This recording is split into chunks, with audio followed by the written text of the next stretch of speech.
Hello everyone, welcome to Scadia.com.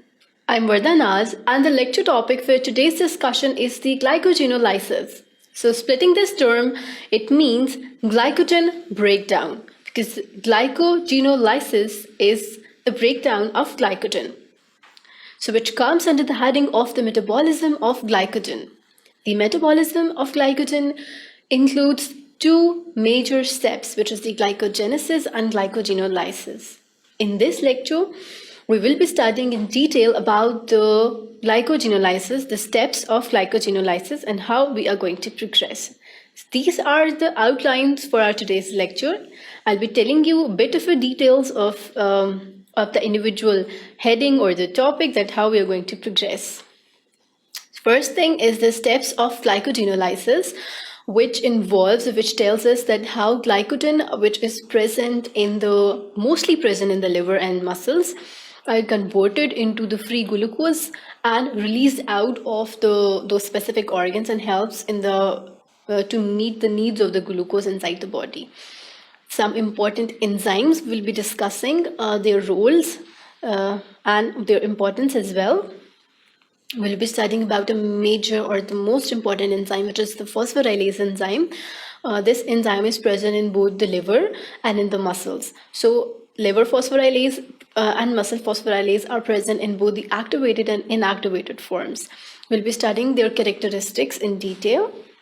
Then we will be focusing on the reactions of glycogenolysis. So some of the reactions are when the glycogen is going to be converted into glucose 1-phosphate, then into glucose 6-phosphate, and then ultimately into the free glucose. We'll be studying those reactions, how the whole process begins and proceeds forward.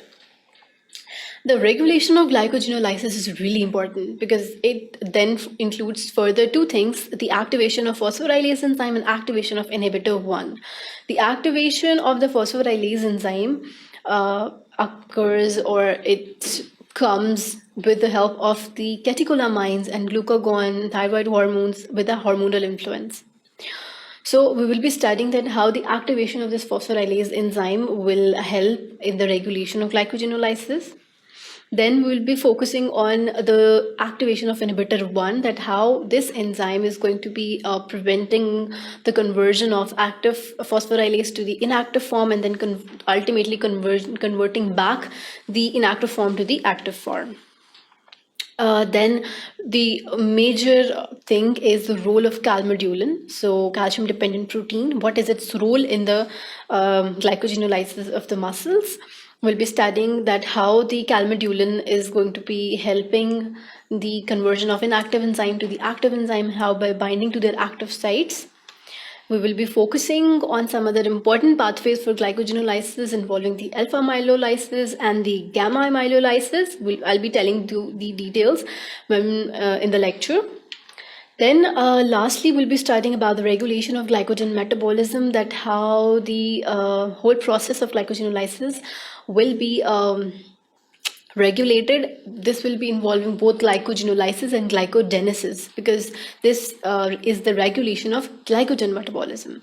And in the last, we will be studying some of the clinical significance, the glycogen storage diseases, the major 6 types, and some other types of these storage diseases and their characteristics, because these diseases are mostly occurring because of the enzyme deficiency. So which enzyme is deficient and causing which type of the disease, which type of the glycogen storage disease, and how, what are the characteristic of that specific disease in the humans.